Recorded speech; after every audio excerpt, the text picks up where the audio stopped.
vous vous tenez à la porte des promesses de Dieu, vous demandant quand il débloquera enfin vos bénédictions?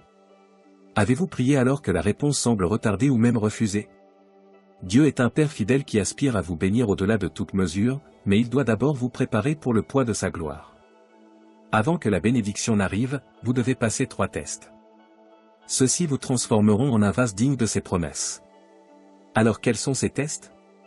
Avant de continuer, veuillez vous abonner à cette chaîne et activer la cloche de notification. Dieu veut vous révéler 3 tests importants par lesquels il vous fera passer avant de vous bénir. Il veut aussi que vous sachiez comment les réussir, alors regardez cette vidéo jusqu'au bout. Les épreuves et les tests sont nécessaires pour chaque enfant croyant de Dieu qui désire la croissance spirituelle et le changement. Bien que beaucoup de gens n'aiment pas ça, Dieu ne l'effacera pas. Le chemin vers le paradis n'est pas une route facile ni un lit de roses.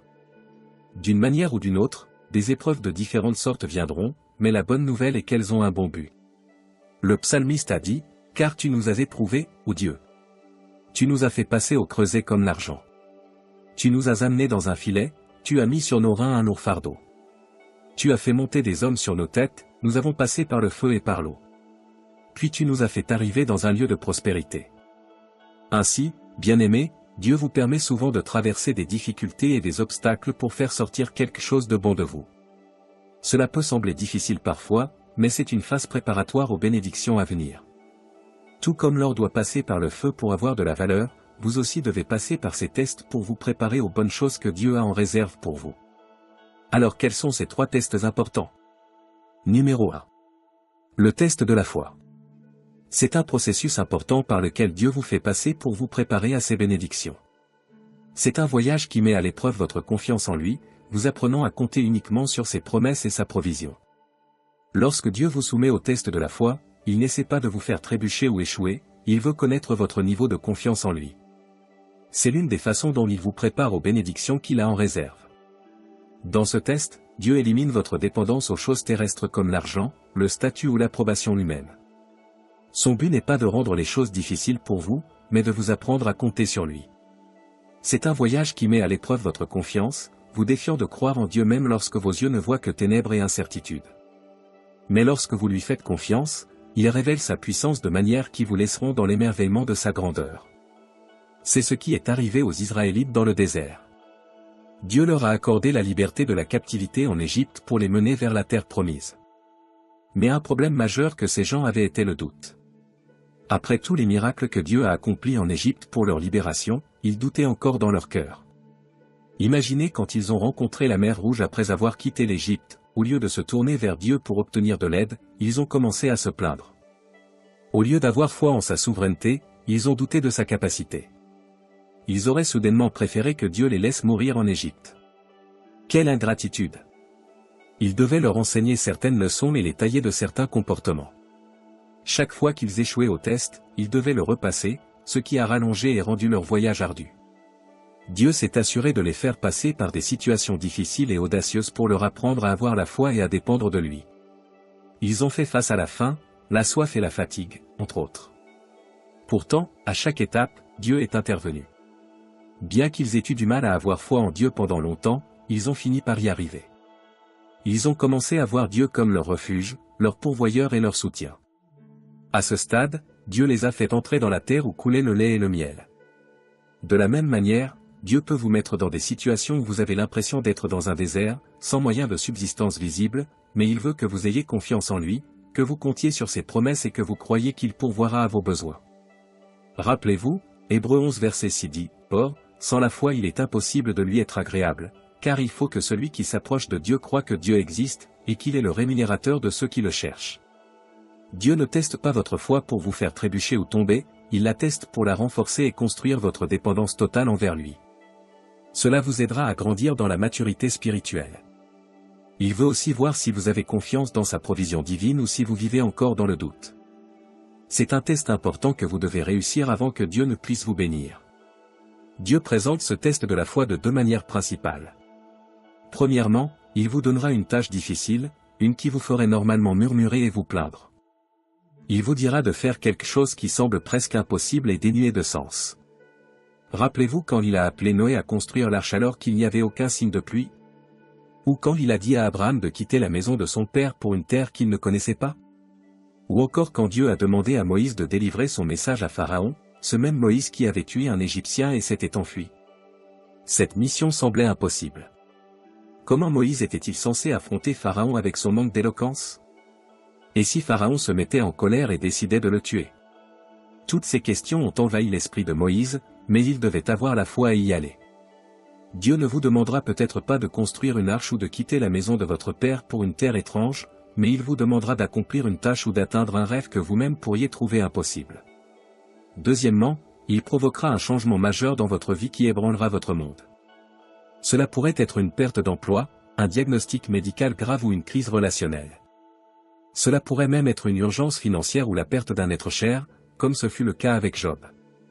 Vous commencerez à vous demander pourquoi de telles situations tragiques doivent vous arriver.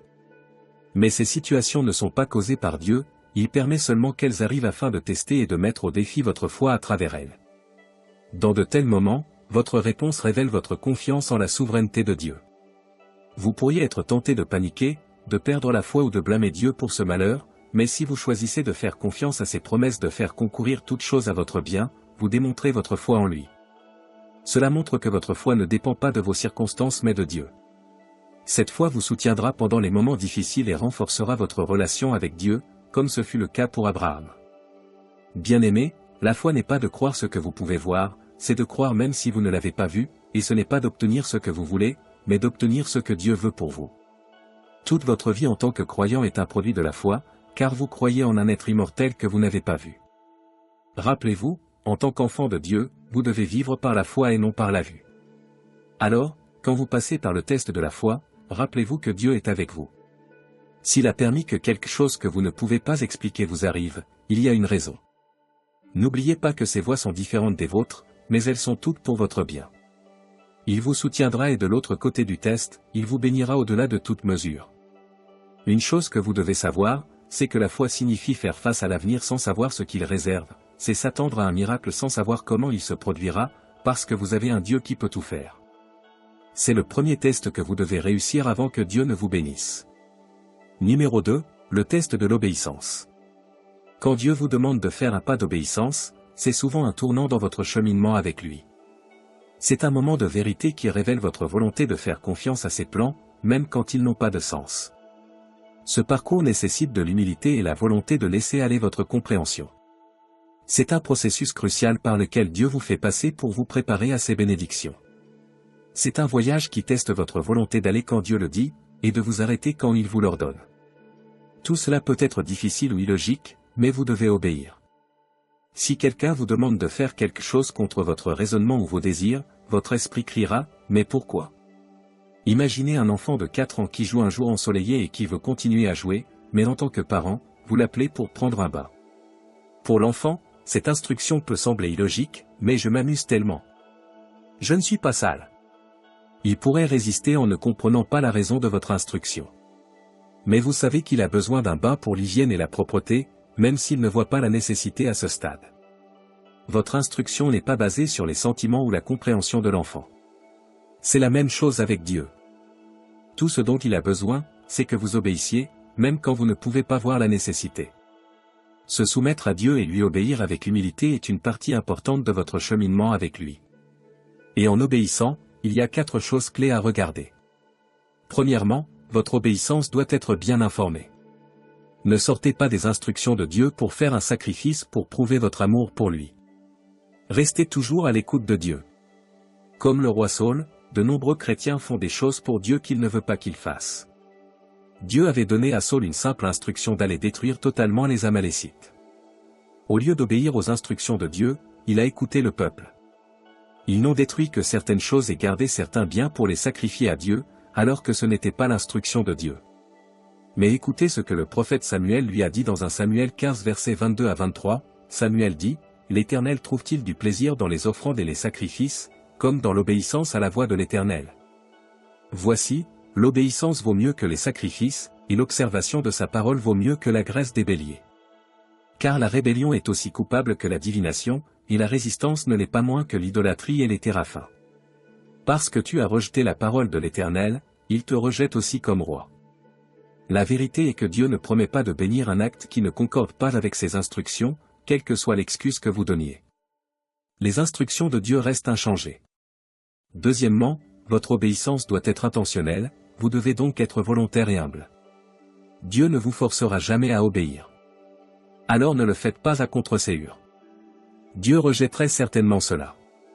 Quand le prophète Élie est venu voir la veuve de Sarepta, elle a expliqué sa situation. Néanmoins, il a insisté pour qu'elle lui apporte une partie de son dernier repas. Elle aurait pu penser, quel genre de prophétesse, sans conscience. Il y a tant d'autres maisons où il pourrait obtenir de la nourriture. Pourquoi faut-il que ce soit chez moi? Mais elle n'a pensé à rien de tout cela. Elle est allée préparer son repas et le lui a apporté. Et au final, son obéissance intentionnelle a ouvert les portes du ciel pour elle. Si elle avait refusé de servir le prophète Élie, personne ne l'aurait questionné. Mais elle l'a fait quand même. C'est ainsi que Dieu agit. La veuve avait besoin d'aide, pas le prophète. Mais elle a dû obéir d'abord. Troisièmement, votre obéissance devrait être immédiate, sans hésitation.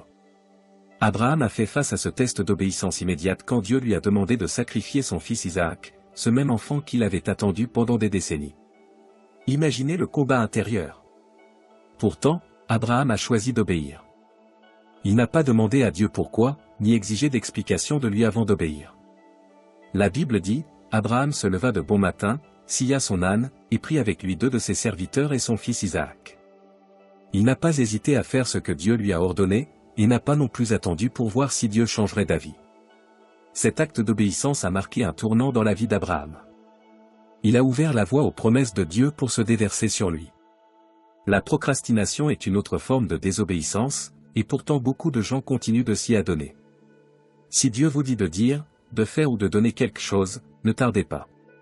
Aussi, votre obéissance doit venir du cœur. Ne soyez pas réticents et n'essayez pas de marchander avec Dieu sur ses instructions, mais Dieu, ne serait-il pas mieux de faire comme ceci? La façon dont vous voulez que ce soit fait sera difficile. Non, quand Dieu vous commande de faire quelque chose, c'est parce qu'il sait, alors obéissez-lui de tout votre cœur enflammé. Quand vous faites tout cela et réussissez le test de l'obéissance, vous vous ouvrez à la réception des bénédictions de Dieu. Vous prouvez que vous êtes prêt à le suivre même quand c'est difficile, et c'est à ce moment-là que Dieu peut vous confier plus de bénédictions et de responsabilités.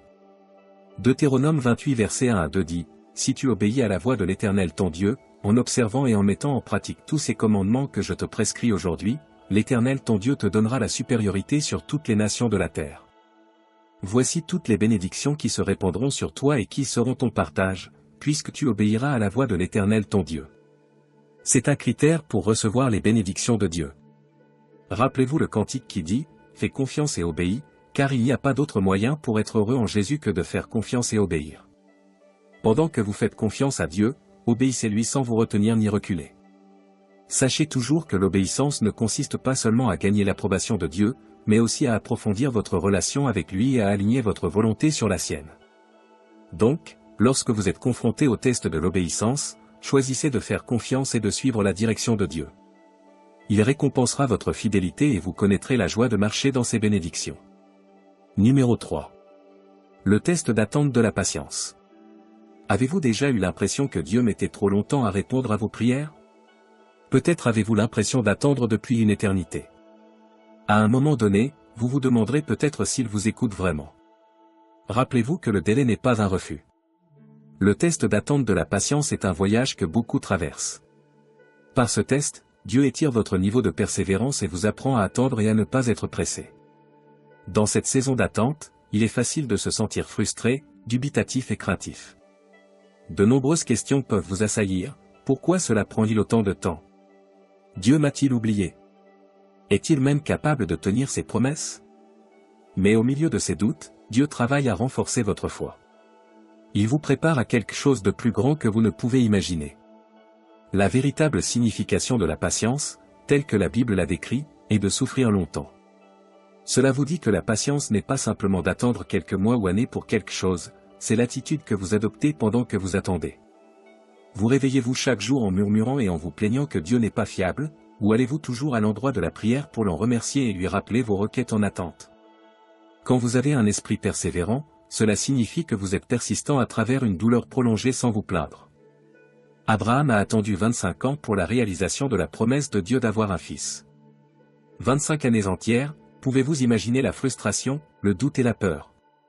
Rappelez-vous que c'était Dieu qui avait promis de lui donner un fils, et pourtant il a quand même tardé. Malgré tout cela, Abraham a choisi de faire confiance à la promesse de Dieu.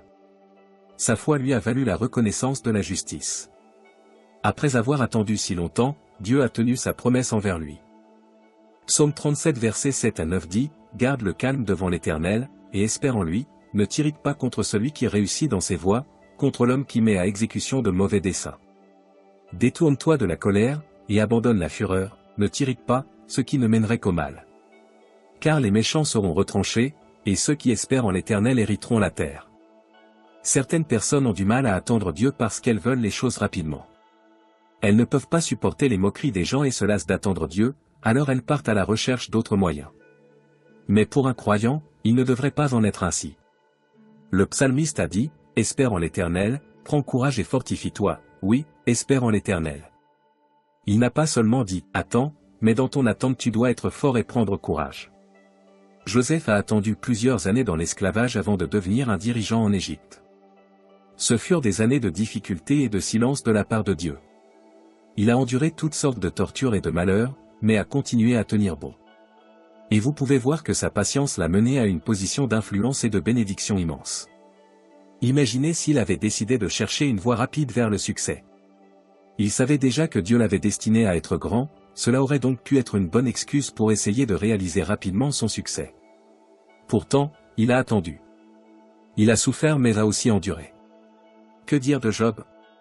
Cet homme est passé de la grâce au niveau le plus bas en un clin d'œil.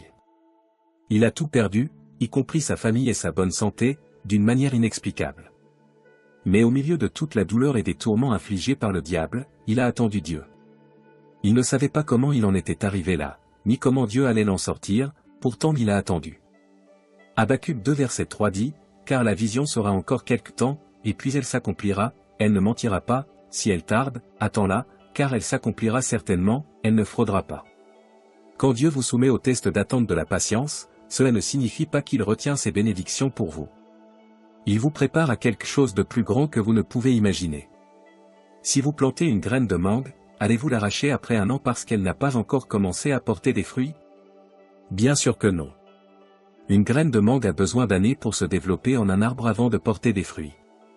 Et cela ne s'arrête pas là, vous devez attendre que les fruits mûrissent avant de pouvoir les consommer. Mangeriez-vous un fruit vert parce que vous ne pouvez pas attendre qu'il mûrisse? Réfléchissez Y. Si vous ne vous lassez pas d'attendre Dieu, vous obtiendrez la récompense.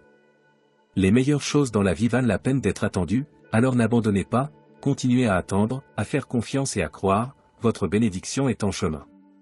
Chers croyants, ce sont 3 tests que vous ne pouvez pas éviter sur le chemin vers une percée.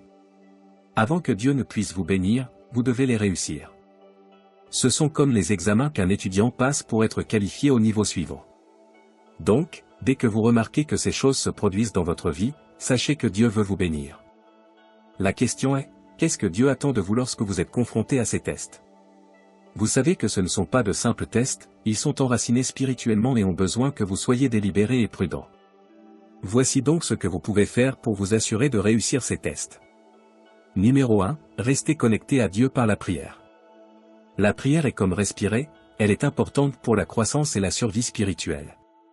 Quand vous priez, vous ne faites pas que parler à Dieu, vous déversez votre cœur, vos peurs et vos désirs à celui qui vous aime le plus.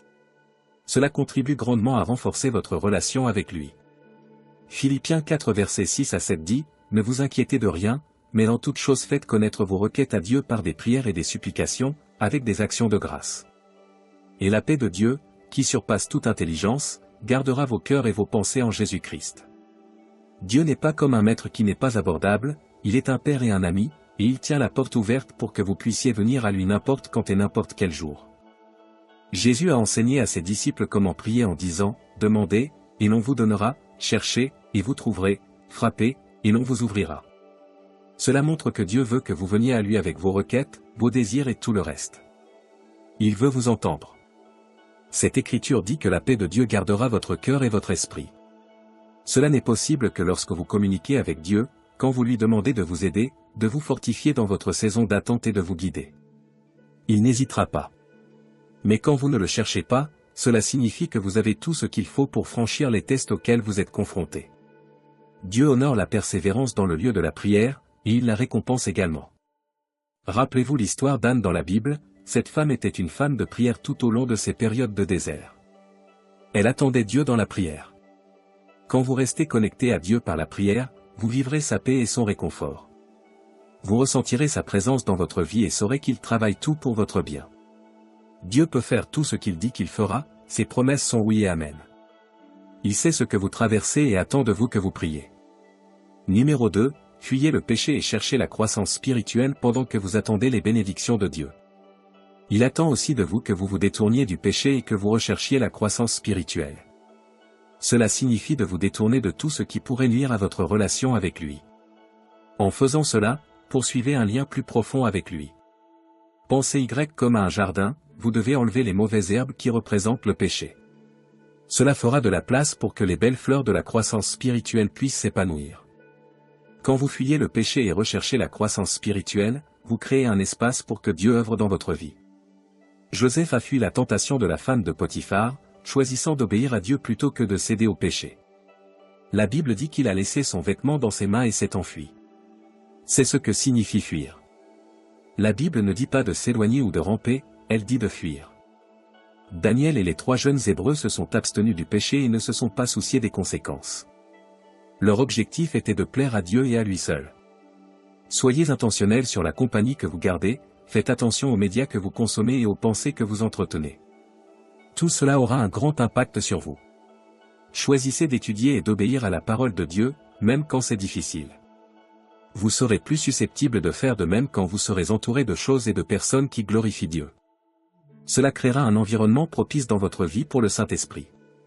En retour, vous grandirez et mûrirez spirituellement. Rappelez-vous que la croissance spirituelle est un voyage qui dure toute la vie, et il est acceptable d'y aller une étape à la fois, mais n'arrêtez pas d'avancer. Continuez à chercher Dieu, fuyez le péché et continuez à grandir dans votre foi. Cher enfant de Dieu, Jacques 1 verset 12 dit, « Heureux l'homme qui endure l'épreuve. » Après avoir été éprouvé, il recevra la couronne de vie que le Seigneur a promise à ceux qui l'aiment. Êtes-vous disposé à endurer ou voulez-vous abandonner avant même d'avoir commencé? Les athlètes de classe mondiale, en s'entraînant pour les Jeux Olympiques, passent des heures à s'entraîner. Ils surmontent la douleur et l'inconfort en se préparant pour les plus grandes compétitions.